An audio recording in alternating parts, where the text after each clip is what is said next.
Terus nomor 2, saya bicara dari segi syariat. Ini dari segi riwayat. Kita punya trauma, entah itu fiktif, entah nyata, entah apalah. Kita punya trauma kasus Siti Jenar. Orang yang mendalami la ilaha illallah secara intensif, ya, entah itu disebut kalimat sodo, bosuluk, boseloko, mbah kono pokoknya. Orang yang memahami la ilaha illallah secara intensif, itu pasti menuju ilmu hakikat. Dan menuju ilmu hakikat pasti ngalami hakikat yang khoyali. Ini rungokno tenan iki. Hakikat yang nopo? Khoyali. Dan hakikat yang khoyali ini mulai menipu. Ya, kalau sudah begitu ruwet. Misalnya ngeten nggih. Ketika kula maca nggih diskusi ini utawa perdebatannya kali jago mbek Siti Jenar. Saat itu ada Sunan Bonang juga. Kamu sujud pakai apa kali jaga? Ya pakai jasad. Dari Siti Jenar. Daging kamu itu hanya onggokan daging. Nanti itu jadi bangkai. Dan setelah jadi bangkai itu habis. Kamu nanti ditulis Tuhan tidak termasuk yang sujud. Kebuat yang mbok sujud itu bentek. Mikir kan juga. Rugi ke sujud mbek bathuk mbek tangan. Jasad sampeyan iku entek. Ora ana sing crita kowe nak sujud mergo jasad itu mau sampeyan dadi bang.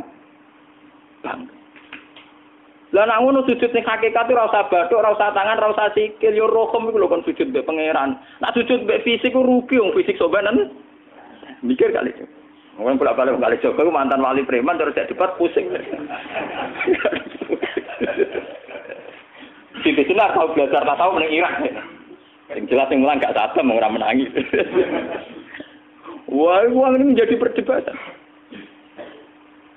Sehingga keyakinannya kayak Siti Jenar, la ilaha illallah itu ya wahdatul wujud itu, innalillahi wa inna ilaihi. Selama ini kalau orang syariat misalnya, orang syariat itu kalau ada orang mati, misalnya Kak Ruhin mati, ini aku kan muni innalillahi wa inna ilaihi raji'un, saiki Ruhin wis mati.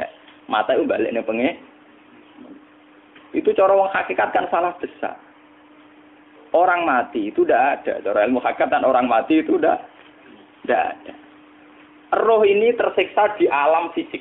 Jadi ruh ini tersiksa di alam fisik. Karena ketemu ning jasate ruh.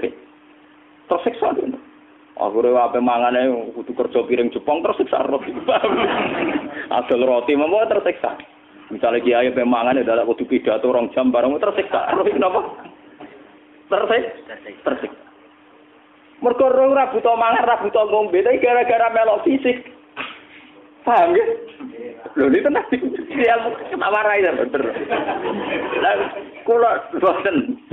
Sampeyan bejo lho guru waras maksudnya nggih. Artinya waras secara akademik karena ada referensi, ada marojek nggih.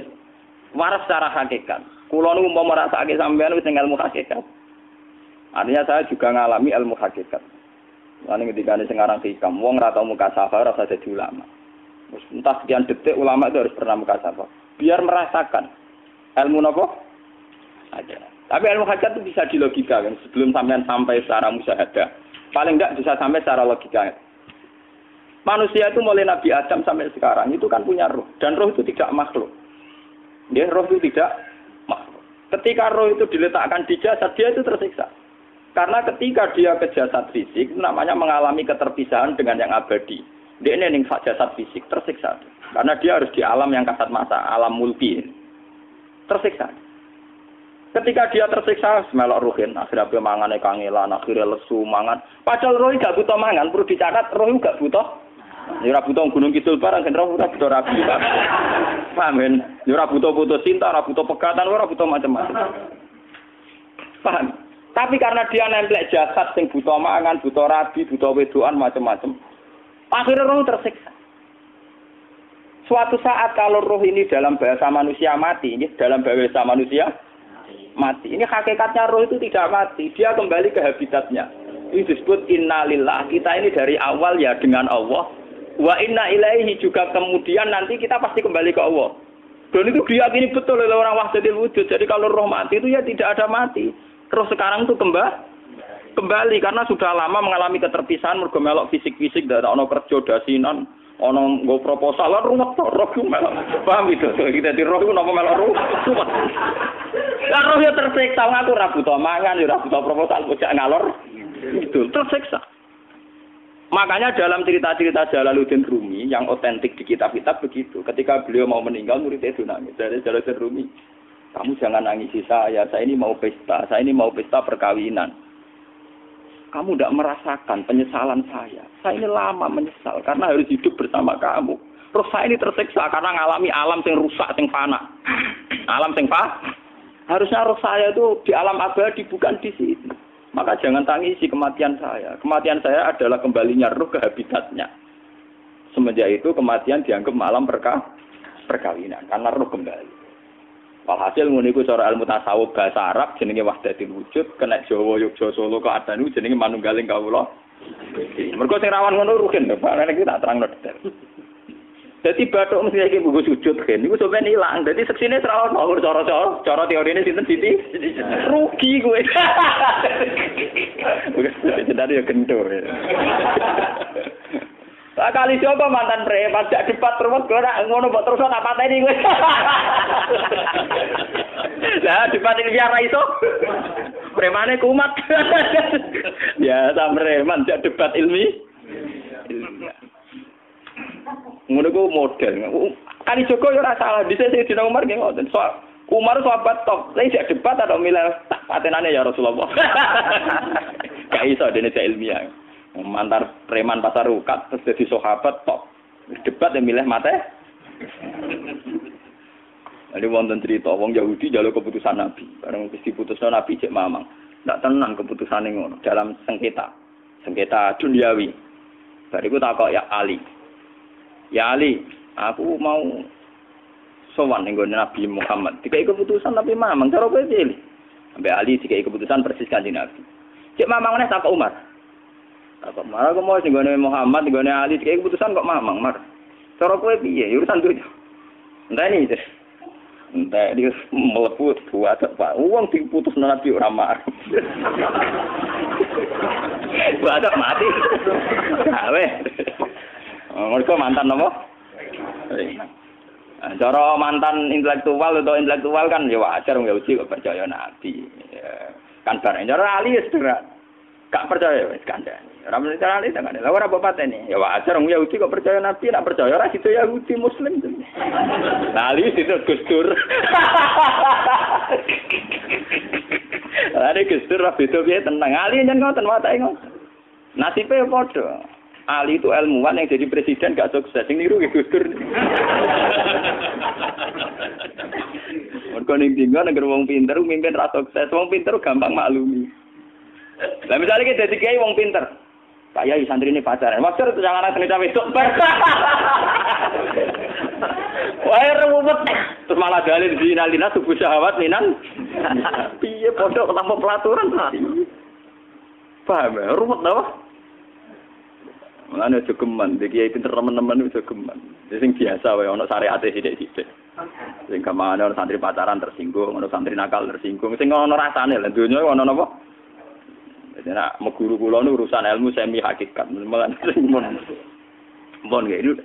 Sehingga kayak Siti Jenar, cara pandang Siti Jenar itu masuk betul ning gone pemikiran para santrinya. Kados Ki Ageng Pengging siapa masuk betul karena masuk akal. Cara mereka napa? Betapa tidak ada artinya fisik ini. Nah, kalau semua fisik ini tidak ada artinya, kemudian yang ada artinya itu roh, perjalanan apa? Perjalanan roh, sehingga diartikan inna lillah wa inna ilaihi raji'un. Inna sholati wa nusuki wa mahyaya wa mamati ku lillah. Lah kemudian sekarang sampean tak tanya misalnya, ini latihan ilmu hakikat. Wa mahyaya lan penguripan ingsun. Kalau ingsun itu artinya fisik atau jasad, itu keliru besar karena jasad tidak pernah hidup. Yang hidup itu roh. Paham ya? Sekarang artinya wama mati itu apa? Kematian ingsun. Kalau roh itu tidak pernah mati, berarti kematian roh adalah keterpisahan dengan yang agung atau yang abadi. Dan semuanya itu lillahi rabbil alamin. Sehingga mereka mengatakan kematian itu satu pesta. Mulane kados Bilal ditakoki, ya Bilal, ketika murid-muridnya nangis bergape mati, Bilal ge seneng ae. Godan nalqal ahibbah Muhammad dan wa hisbah. Ya anak mati malah seneng loh ketemu kekasihku. Sebab itu kematian tidak pernah jadi problem bagi mereka sing soleh. sing menembus ilmu hakikat. Paham? Tapi ilmu hakikat kayak ini itu yang diyakini Siti Jenar, diyakini Jalaluddin Rumi, diyakini para wali-wali wahdatul wujud. Dulu Syekh Husain sinten Al-Halal. Itu kemudian melahirkan prahara syariat. Prahara apa? Syariat. Sebab itu Wali Songo, oke Siti Jenar benar dalam filosofinya, tapi harus dibunuh. Karena menjadi prahara syariat. Sama dengan yang dikatakan Nabi itu benar, tapi menjadi prahara syariat. Akhirnya disomasi oleh Umar radhiyallahu anhu. Jadi sebetulnya sama, pola-pola ceritanya sama. Intinya sebuah ilmu hakikat harus dikawal napa? Syariat. Nggih kula bolak-balik, contoh paling gampang wit pisang. Wong nak mangan gedang kulitnya tetap dibuang. Tapi umpama gedang dari awal ora usah kulit, ra sido dadi gedang. Paham nggih? Meskipun kon ape dipangan ya dibuang. Tapi kita tidak bisa membayangkan pisang dari awal tanpa napa? Mbah kekeringan, mbah bosok, mbah ra sido dadi napa? Pisang. Terus pentingnya syariat lagi begini, malah penting ngaji wali-wali syariat yang pinter kados Sunan Kudus, kados Sunan Bonang. Andai kan tidak ada syariat itu dunia pun mesti rusak. Contoh paling gampang masalah pornografi, porno aksi. Jadi jenar aja omongi ngono ibu ngakak-ngakak. Dari pangeran wis pirsa, kowe nek klambi pangeran ora tentu ora ya ora usah klambenan. Wong ora ana gunane. Kalau yang paling penting tuh nazarullah, kenapa kowe klambenan barang, wong kowe klambenan ora pangeran tetep pirsa. Nyatane si jenar nak mulang nggih coba klambenan nang intine napa? Dinya ada nabi Sunan Bonang. Nah, aku percaya kabeh nazarullah ora usah napa? Klambenan. Tetapi teori ora usah klambenan iki dienggo tenan. Mulane nek pas do wiridan aliran sesat ciri utama. Kira klambenan tenan. Lah ruwet to. Lho iki tenan iki cerita. Iki pentingnya ngaji nggih. Ben sampean ngerti variasi riwayat kemudian kita orang syariat harus kayak apa, kemudian kenapa menjadi aliran wahdatil